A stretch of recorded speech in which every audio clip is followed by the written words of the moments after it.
Okay, so in this video, we're going to start talking more about latent heat. Just to kind of recap real quick, so far in this unit, we've talked about basically the atomic model of substances, including the concept of pressure and temperature at the atomic level, in terms of temperature being a measure of the average kinetic energy of the atoms or molecules making up an object. And we've talked about the concept of the pressure of a gas having to do with the frequency of collisions within a cell container. We've talked about different temperature scales, unit conversions, internal energy, thermal equilibrium, heat, problems involving heat and specific heat capacity, including two object problems. In this video, we're going to move on and talk about latent heat, which has to do with phase change, that is, changing from one state of matter to another state of matter. And so, just to kind of recap, we've been talking about heat and specific heat capacity without talking about phase change. Now, as you know, when you add heat to an object, when you add thermal energy to an object, its temperature and internal energy typically increase. Now, just to kind of recap, when we talk about internal energy has a specific definition. Okay, basically, internal energy is the sum of the kinetic energy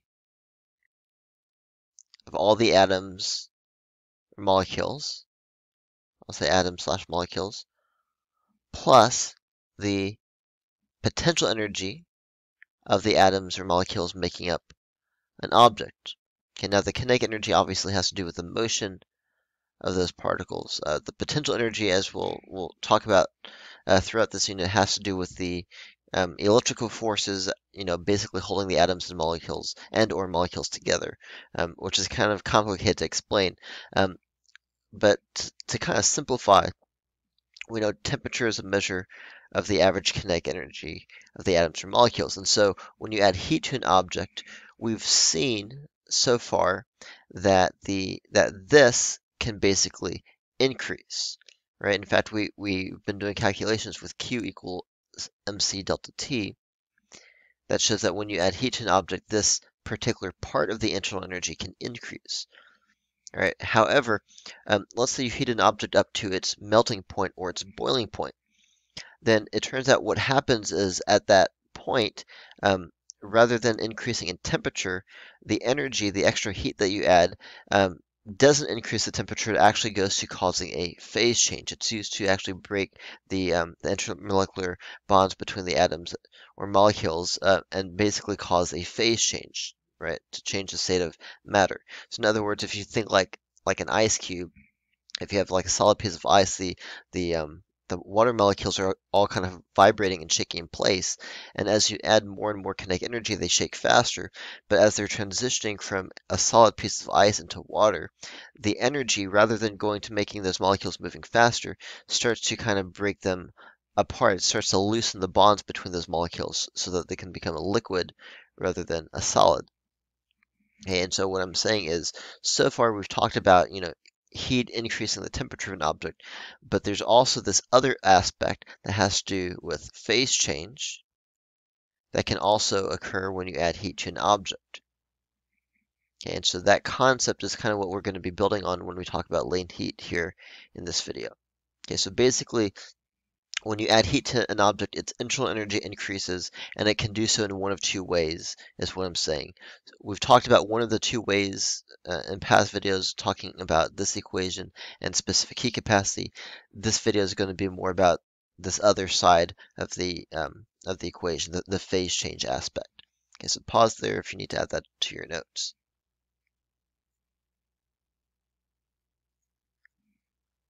Okay, and so this is basically what I'm saying. When you add heat to an object, there's basically two possibilities. Either you're increasing the energy of the particles making up the object, aka increasing the temperature of the object, or you're increasing the potential energy of those particles, which is going to result in a phase change. And typically, as you know, this only happens at certain temperatures, i.e., the melting point, the freezing point, etc. And now, just to be clear, as an object changes from one state of matter to another, its temperature does not change until the phase change is complete. And when we look at phase change graphs in just a minute, you'll understand exactly what that means. But go ahead and add this to your notes, and then we'll take a look at that.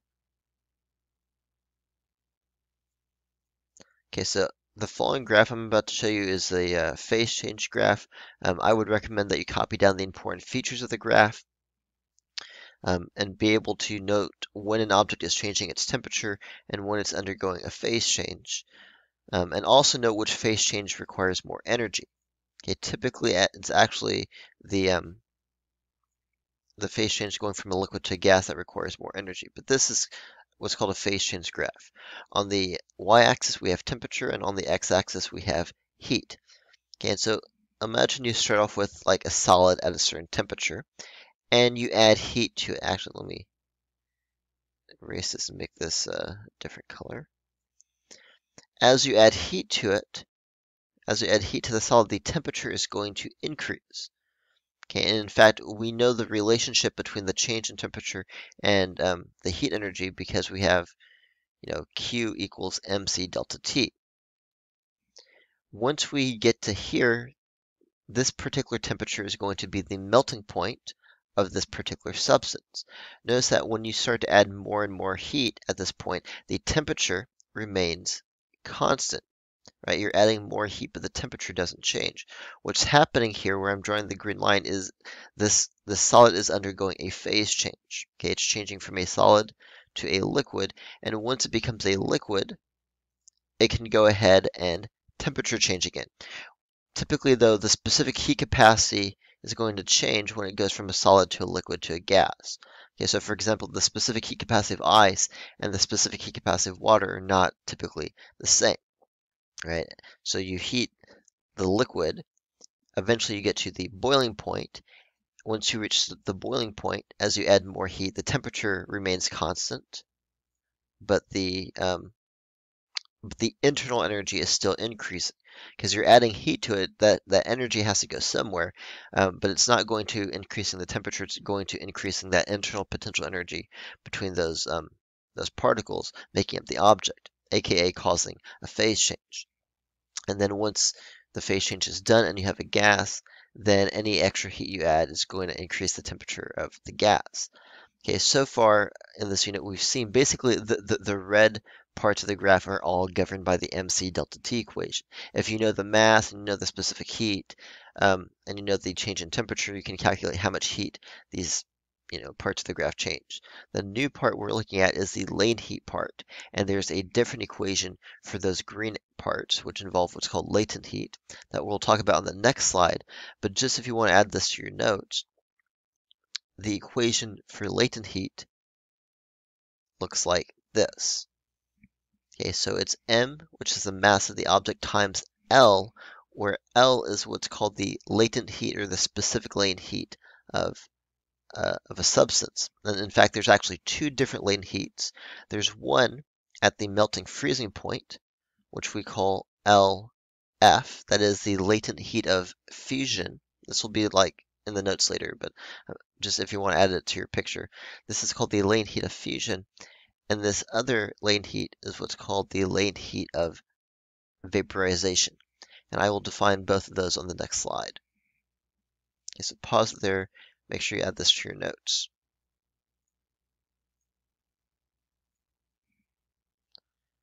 All right, so moving on, let's define specific latent heat. All right, so if you take a look at the notes here, it says, we know when we heat an object, its temperature will change, as long as it's not undergoing a phase change, of course, and we have already talked about that. That has to do with specific heat capacity and mc delta T. In order to quantify how heat relates to a phase change, we introduce the concept of what's called latent heat or specific latent heat. Here is the definition. Remember, definitions are important. The latent heat of a substance is defined as the amount of thermal energy, that is the amount of heat, required for 1 kilogram of that substance to undergo a phase change. So make sure you add that to your notes because definitions are important. Mathematically, this can be expressed by the equation Q equals m times L, where Q is the, of course, heat needed for the phase change, m is the mass of the substance, and L is the latent heat of that substance. Now, based off of the equation, we can see right away what the units have to be for latent heat, because, Q equals m times L. Q is in joules, because it's thermal energy, m is in kilograms, and so L has to have units of joules per kilogram. Okay, so that's the unit for latent heat. All right, so moving on, let's take a look at some examples here in just a minute. On this slide, I talk about the latent heat of fusion and the latent heat of vaporization, which I kind of already mentioned in the context of the phase change graph. But because there's two primary phase changes, or you got like melting and freezing, and you got boiling and condensing, there's normally two latent heat values for a substance. So the latent heat of fusion would be the heat required to melt 1 kilogram of a substance, or you could also say the energy released when 1 kilogram of a substance freezes. Freezing is just the opposite of melting, obviously, and the latent heat of vaporization is the thermal energy required to vaporize 1 kilogram of a substance, or the energy released when 1 kilogram of a substance condenses from a gas to a liquid. Please note, very important, that a substance can only melt or freeze at its melting temperature and can only vaporize/condense at its boiling temperature. And that sounds like a really obvious thing, but that's key to doing problems correctly. So for example, let's say I take like a cup of water at 90 degrees Celsius and I add heat to it, it's not going to turn into a gas right away, right? Because if it's at 90 degrees Celsius, I need to add heat to it to get it to 100 degrees Celsius. Once I get it to 100 degrees Celsius, then I can add more heat to cause a phase change. But it's not going to phase change just at any temperature, only at specific temperatures. This is a chart just showing different specific latent heat values for different substances. Notice that these values actually tend to be very, very high. For example, water, the latent heat of fusion for water is 3.4 times 10 to the 5 joules per kilogram. Okay, so that's like 340,000 joules per kilogram compared to the specific heat capacity, which is like, 4,200 or whatever. And so these values tend to be really high. The takeaway from that is basically that it takes way more energy to phase change something than it does to temperature change something. All right, so let's take a look at some example calculations. Okay, so we're going to start off with some basic calculations. Example 1, the latent heat of fusion for lead is 2.5 times 10 to the 4 joules per kilogram. That's LF. How much thermal energy is required to melt 12 kilograms of lead? Of course, this is like a very basic calculation, but just to give you an idea, so we have 12 kilograms of lead. It's 2.5 times 10 to the 4 joules per kilogram.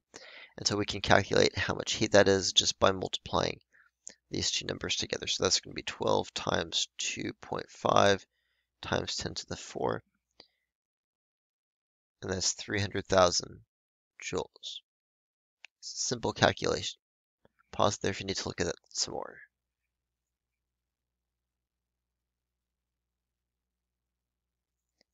Okay, example 2. This is kind of a concept question. Why is a scald by steam at 100 degrees Celsius much more painful than one by water at 100 degrees Celsius? Okay, so this is kind of a concept question, so I'm going to write out a response to this question. But I want you to imagine you put your hand, which is not 100 degrees Celsius, it's like, normal body temperature, in a cup of water. Okay, let's say water at 100 degrees Celsius. So I'm going to write my response. So when you touch water at 100 degrees, the water releases heat, right? Because the heat goes from the water into your hand. Your hand as it undergoes a temperature change. And you could even calculate, how much heat it releases with MC delta T. However, when you touch steam at 100 degrees, the steam undergoes a phase change, plus it also undergoes a temperature change, and so releases more heat. In other words, this situation, the heat release would just deal with MC delta T, right? You touch hot water and the water cools down and the heat goes into your hand. Whereas when you touch the steam, the first thing that's going to happen is the steam is going to condense. It's going to release heat, and so it's going to turn from a gas into a liquid. That amount of heat you would calculate with ml, which is probably going to be a big number because we saw the values for latent heat are very high. Once it phase changes to water, guess what you have? You now have water, but the water is still at 100 degrees Celsius because that's the condensing point. So the water is also going to temperature change to reach thermal equilibrium with your hand. And so this is why, getting burned by steam is much more painful than getting burned by just hot water, because the steam is going to phase change, plus it's going to temperature change.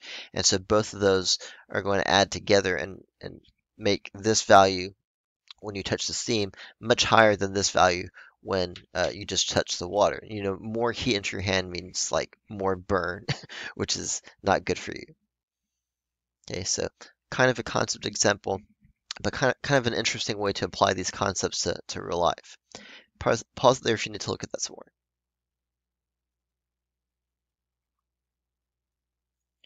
All right, so let's take a look at example 3. Example 3 says the boiling temperature of water is 100 degrees Celsius, and the latent heat of vaporization for water is 2.3 times 10 to the 6 joules per kilogram. And you're also given some specific heat capacities for water and for steam. First question says, which takes more energy? Boiling 2 kilograms of water at 100 degrees Celsius, or boiling 2 kilograms of water at 90 degrees Celsius? Okay, so try to answer that first question. Okay, so hopefully you said boiling 2 kilograms of water at 90 degrees Celsius takes more heat because, well, water doesn't boil at 90 degrees Celsius. So if I have water at 90 degrees Celsius and I want to boil it, I have to add some energy given by MC delta T to get it up to 100 degrees Celsius. Then I actually have to phase change it, which involves latent heat. Whereas if I just already have water at the boiling point, I can just do that. And I don't have the extra energy required for the temperature change. And I can actually do this calculation. So for the first one, it would just be Q equals M times L. And so I would do 2 times 2.3 times 10 to the 6, which would be, of course, 4.6 times 10 to the 6 joules. That would be, for that one, that's 4.6 million joules, by the way. That's a lot of heat. How much heat would be required to boil 2 kilograms of water at 90 degrees Celsius? That would be the 4.6 times 10 to the 6 joules, plus I would have to use MC delta T to find out how much heat I have to add to get it from 90 to 100.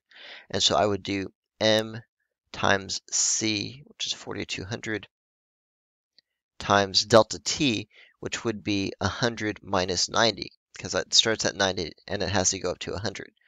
And so it would basically be, let's see, 2 times 4,200 times 10.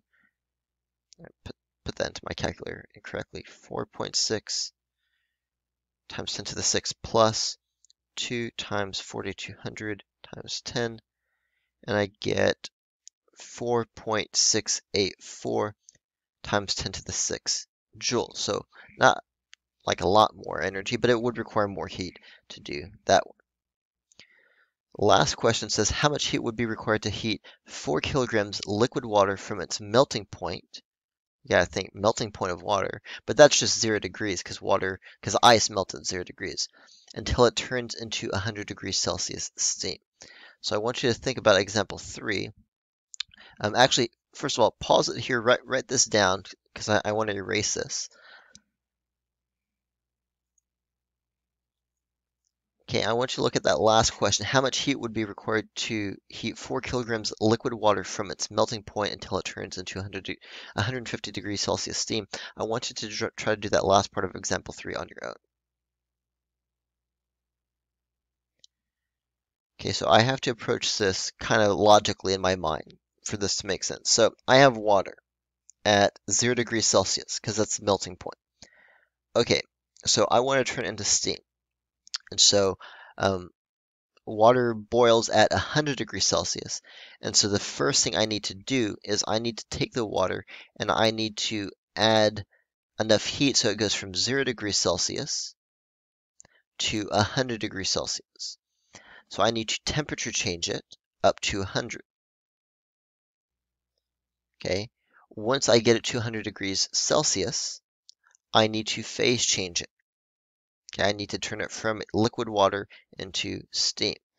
Okay, and so I'm going to have to add energy to overcome the latent heat of vaporization. Okay, so what am I going to end up with after I phase change the water at 100 degrees Celsius? Well, I'm going to end up with steam at 100 degrees Celsius. Okay, so now I don't want steam at 100 degrees, I want it at 150. So now I have to add more heat to temperature change the steam from 100 up to 150. Okay, so a couple things. First of all, keep in mind that this C and this C are not the same because this C, I start with water, I end up with steam. Those don't have the same specific heat capacities. Number two, let me show you what the biggest mistake that people will make on this type of problem. They'll do, oh, okay, MC delta T, and they'll plug in, 4, and they'll plug in, 4200, and then they'll go, oh, 0 to 150, delta T is 150, and they'll put the change in temperature as 150. And you cannot do that. And it's really important that you understand why you cannot do that. Because when you write this down like this, you're basically saying that the water changes from 0 to 150 degrees, but that's not the case. The water changes from 0 to 100 degrees. The steam, which has a completely different specific heat capacity, changes from 100 to 150. And so this is no bueno. You cannot do this. Right, you have to do it the way I did it down here. So if you did that before and got the wrong answer, then hopefully now you understand why you can't do that. So what I'm actually going to plug into the calculator is something like this.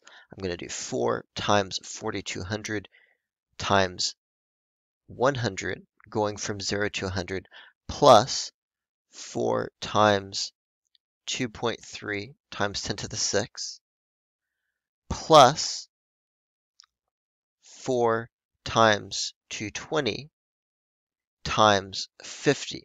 Because now delta T is going from 100 to 150, so delta T is only 50.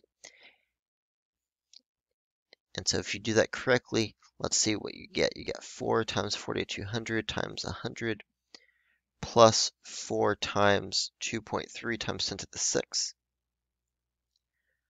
plus 4 times 2020 times 50, and I get, wow, that's a big number. Something like this. Okay, so that is the answer to example 3. So pause there if you need to look at that some more.